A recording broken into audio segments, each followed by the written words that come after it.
ಶ್ರೀಮದ್ ಭಗವದ್ಗೀತಾ 15ನೆಯ ಅಧ್ಯಾಯ ಪುರುಷೋತ್ತಮ ಯೋಗ. ಶ್ರೀ ಭಗವಂತನು ಹೇಳಿದನು, ಆದಿಪುರುಷ ಪರಮೇಶ್ವರನು ಯಾವುದರ ಬೇರು ಆಗಿದ್ದಾನೋ, ಬ್ರಹ್ಮದೇವರು ಯಾವುದರ ಮುಖ್ಯ ಕಾಂಡವಾಗಿದ್ದಾರೋ, ಆ ಜಗದ್ರೂಪಿ ಅಶ್ವತ್ಥ ವೃಕ್ಷವನ್ನು ಅವಿನಾಶಿ ಎಂದು ಹೇಳುತ್ತಾರೆ. ಹಾಗೂ ವೇದಗಳು ಯಾವುದರ ಎಲೆಗಳೆಂದು ಹೇಳಲ್ಪಟ್ಟಿವೆಯೋ, ಆ ಜಗದ್ರೂಪಿ ಅಶ್ವತ್ಥ ವೃಕ್ಷವನ್ನು ಯಾರು ತತ್ವದಿಂದ ತಿಳಿಯುತ್ತಾನೋ, ಅವನು ವೇದಗಳ ತಾತ್ಪರ್ಯವನ್ನು ತಿಳಿದವನಾಗಿದ್ದಾನೆ. ಆ ಜಗತ್ತೆಂಬ ಅಶ್ವತ್ಥ ವೃಕ್ಷದ 3 ಗುಣರೂಪಿ ನೀರಿನಿಂದ ಬೆಳೆದಿರುವ ವಿಷಯ ಭೋಗರೂಪಿ ಚಿಗುರುಗಳುಳ್ಳ ದೇವ, ಮನುಷ್ಯ ಮತ್ತು ತಿರ್ಯಕ್ ಮೊದಲಾದ ಯೋನಿರೂಪವಾದ ಕೊಂಬೆಗಳು ಕೆಳಗೆ ಮತ್ತು ಮೇಲೆ ಎಲ್ಲೆಲ್ಲಿಯೂ ಹರಡಿಕೊಂಡಿವೆ. ಹಾಗೂ ಮನುಷ್ಯ ಜನ್ಮದಲ್ಲಿ ಕರ್ಮಗಳಿಗನುಸಾರವಾಗಿ ಬಂಧಿಸುವಂತಹ ಅಹಂತೆ, ಮಮತೆ ಮತ್ತು ವಾಸನಾರೂಪಿ ಬಿಳಲುಗಳೂ ಕೂಡ ಕೆಳಗೆ ಮತ್ತು ಮೇಲೆ ಎಲ್ಲ ಲೋಕಗಳಲ್ಲಿ ಹರಡಿಕೊಳ್ಳುತ್ತವೆ. ಈ ಜಗದ್ರೂಪಿ ವೃಕ್ಷದ ಸ್ವರೂಪವು ಹೇಗೆ ಹೇಳಿದೆಯೋ ಹಾಗೆ ಇಲ್ಲಿ ವಿಚಾರ ಕಾಲದಲ್ಲಿ ಕಂಡುಬರುವುದಿಲ್ಲ. ಏಕೆಂದರೆ ಇದರ ಆದಿಯಾಗಲಿ ಅಂತ್ಯವಾಗಲಿ ಸಿಗುವುದಿಲ್ಲ. ಹಾಗೆಯೇ ಒಳ್ಳೆಯ ಪ್ರಕಾರದಿಂದ ಇದರ ಸ್ಥಿತಿಯೂ ಇಲ್ಲ.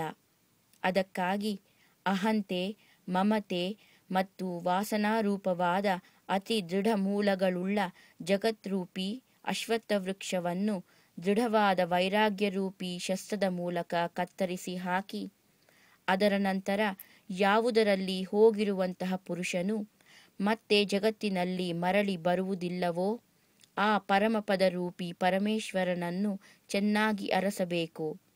ಮತ್ತು ಯಾವ ಪರಮೇಶ್ವರನಿಂದ ಪುರಾತನವಾದ ಜಗದ್ರೂಪಿ ವೃಕ್ಷದ ಪರಂಪರೆಯು ವಿಸ್ತಾರವನ್ನು ಪಡೆದಿದೆಯೋ, ಅದೇ ಆದಿಪುರುಷ ನಾರಾಯಣನಿಗೆ ನಾನು ಶರಣಾಗಿದ್ದೇನೆ.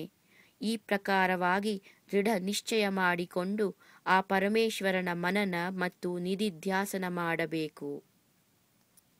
ಯಾರ ಮಾನ, ದೊಡ್ಡಸ್ತಿಕೆ ಮತ್ತು ಮೋಹ ನಾಶವಾಗಿ ಹೋಗಿದೆಯೋ, ಯಾರು ಆಸಕ್ತಿರೂಪವಾದ ದೋಷವನ್ನು ಜಯಿಸಿಕೊಂಡಿದ್ದಾನೋ, ಯಾರಿಗೆ ಪರಮಾತ್ಮನ ಸ್ವರೂಪದಲ್ಲಿ ನಿತ್ಯ ಸ್ಥಿತಿಯಿದೆಯೋ, ಮತ್ತು ಯಾರ ಕಾಮನೆಗಳು ಪೂರ್ಣ ರೂಪದಿಂದ ನಾಶವಾಗಿ ಹೋಗಿವೆಯೋ, ಅಂತಹ ಸುಖ ದುಃಖಗಳೆಂಬ ದ್ವಂದ್ವಗಳಿಂದ ವಿಮುಕ್ತರಾದ ಜ್ಞಾನಿ ಜನರು ಅವಿನಾಶಿಯಾದ ಆ ಪರಮಪದವನ್ನು ಪಡೆಯುತ್ತಾರೆ. ಆ ಸ್ವಯಂ ಪ್ರಕಾಶ ಪರಮಪದವನ್ನು ಸೂರ್ಯನಾಗಲಿ, ಚಂದ್ರನಾಗಲಿ ಅಥವಾ ಅಗ್ನಿಯೂ ಕೂಡ ಪ್ರಕಾಶಿಸಲಾರರು. ಯಾವ ಪರಮಪದವನ್ನು ಪಡೆದ ಮನುಷ್ಯನು ಹಿಂದಿರುಗಿ ಮರಳಿ ಬರುವುದಿಲ್ಲವೋ, ಅದೇ ನನ್ನ ಪರಮಧಾಮವಾಗಿದೆ. ಈ ದೇಹದಲ್ಲಿ ಇರುವ ಸನಾತನವಾದ ಜೀವಾತ್ಮನು ನನ್ನದೇ ಆದ ಅಂಶವಾಗಿದ್ದಾನೆ ಮತ್ತು ಅವನೇ ಈ ಪ್ರಕೃತಿಯಲ್ಲಿ ಸ್ಥಿತನಾಗಿದ್ದು ಮನಸ್ಸು ಮತ್ತು 5 ಇಂದ್ರಿಯಗಳನ್ನು ಆಕರ್ಷಿಸುತ್ತಾನೆ. ವಾಯುವು ಗಂಧದ ಸ್ಥಾನದಿಂದ ಹೇಗೆ ಗಂಧವನ್ನು ಗ್ರಹಣ ಮಾಡಿ ತೆಗೆದುಕೊಂಡು ಹೋಗುತ್ತಾನೆಯೋ, ಹಾಗೆಯೇ ದೇಹಾದಿಗಳ ಸ್ವಾಮಿಯಾದ ಜೀವಾತ್ಮನೂ ಕೂಡ ಯಾವ ಶರೀರವನ್ನು ತ್ಯಾಗ ಮಾಡುತ್ತಾನೋ, ಅದರಿಂದ ಈ ಮನಸಹಿತವಾದ ಇಂದ್ರಿಯಗಳನ್ನು ಗ್ರಹಣ ಮಾಡಿಕೊಂಡು ಯಾವ ಶರೀರವನ್ನು ಪಡೆಯುತ್ತಾನೆಯೋ ಅದರಲ್ಲಿ ಪ್ರವೇಶಿಸುತ್ತಾನೆ. ಈ ಜೀವಾತ್ಮನು ಕಿವಿ, ಕಣ್ಣು, ಚರ್ಮ, ನಾಲಿಗೆ, ಮೂಗು ಮತ್ತು ಮನಸ್ಸನ್ನು ಆಶ್ರಯಿಸಿಕೊಂಡು, ಅರ್ಥಾತ್ ಇವುಗಳೆಲ್ಲದರ ಆಸರೆಯಿಂದಲೇ ವಿಷಯಗಳನ್ನು ಅನುಭವಿಸುತ್ತಾನೆ. ಶರೀರವನ್ನು ಬಿಟ್ಟು ಹೋಗುವವನನ್ನು ಅಥವಾ ಶರೀರದಲ್ಲಿ ಸ್ಥಿತನಾಗಿರುವವನನ್ನು ಅಥವಾ ವಿಷಯಗಳನ್ನು ಭೋಗಿಸುವವನನ್ನು, ಈ ಪ್ರಕಾರವಾಗಿ 3 ಗುಣಗಳಿಂದ ಕೂಡಿದವನನ್ನೂ ಸಹ ಅಜ್ಞಾನಿಗಳು ಅದರ ಯಥಾರ್ಥ ಸ್ವರೂಪವನ್ನು ತಿಳಿಯಲಾರರು.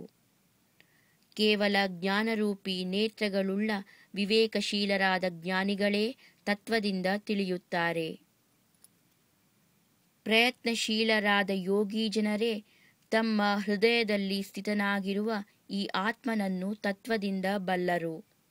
ಆದರೆ ಯಾರು ತಮ್ಮ ಅಂತಃಕರಣವನ್ನು ಶುದ್ಧಿ ಮಾಡಿಕೊಂಡಿಲ್ಲವೋ, ಅಂತಹ ಅಜ್ಞಾನಿ ಜನರಾದರೋ ಯತ್ನ ಮಾಡುತ್ತಿದ್ದರೂ ಸಹ ಈ ಆತ್ಮನನ್ನು ತಿಳಿಯುವುದಿಲ್ಲ. ಸೂರ್ಯನಲ್ಲಿ ಸ್ಥಿತವಾದ ಯಾವ ತೇಜಸ್ಸು ಸಂಪೂರ್ಣ ಜಗತ್ತನ್ನು ಪ್ರಕಾಶಗೊಳಿಸುತ್ತದೆಯೋ, ಯಾವ ತೇಜವು ಚಂದ್ರನಲ್ಲಿದೆಯೋ ಮತ್ತು ಯಾವ ತೇಜವು ಅಗ್ನಿಯಲ್ಲಿದೆಯೋ ಅದನ್ನು ನೀನು ನನ್ನದೇ ತೇಜಸ್ಸೆಂದು ತಿಳಿ. ಮತ್ತು ನಾನೇ ಪೃಥ್ವಿಯಲ್ಲಿ ಪ್ರವೇಶ ಮಾಡಿ ನನ್ನ ಶಕ್ತಿಯಿಂದ ಎಲ್ಲ ಪ್ರಾಣಿಗಳನ್ನು ಧರಿಸುತ್ತೇನೆ ಮತ್ತು ರಸಸ್ವರೂಪಿ ಅರ್ಥಾತ್ ಅಮೃತಮಯ ಚಂದ್ರನಾಗಿ ಸಂಪೂರ್ಣ ವನಸ್ಪತಿಗಳನ್ನು ಪುಷ್ಟಿಗೊಳಿಸುತ್ತೇನೆ. ನಾನೇ ಎಲ್ಲ ಪ್ರಾಣಿಗಳ ಶರೀರದಲ್ಲಿ ಸ್ಥಿತನಾಗಿ ಪ್ರಾಣ ಮತ್ತು ಅಪಾನಗಳಿಂದ ಕೂಡಿದ ವೈಶ್ವಾನರ ಅಗ್ನಿರೂಪಿಯಾಗಿ 4 ಪ್ರಕಾರವಾದ ಅನ್ನವನ್ನು ಜೀರ್ಣವಾಗಿಸುತ್ತೇನೆ. ನಾನೇ ಎಲ್ಲ ಪ್ರಾಣಿಗಳ ಹೃದಯದಲ್ಲಿ ಅಂತರ್ಯಾಮಿ ರೂಪದಿಂದ ಸ್ಥಿತನಾಗಿದ್ದೇನೆ.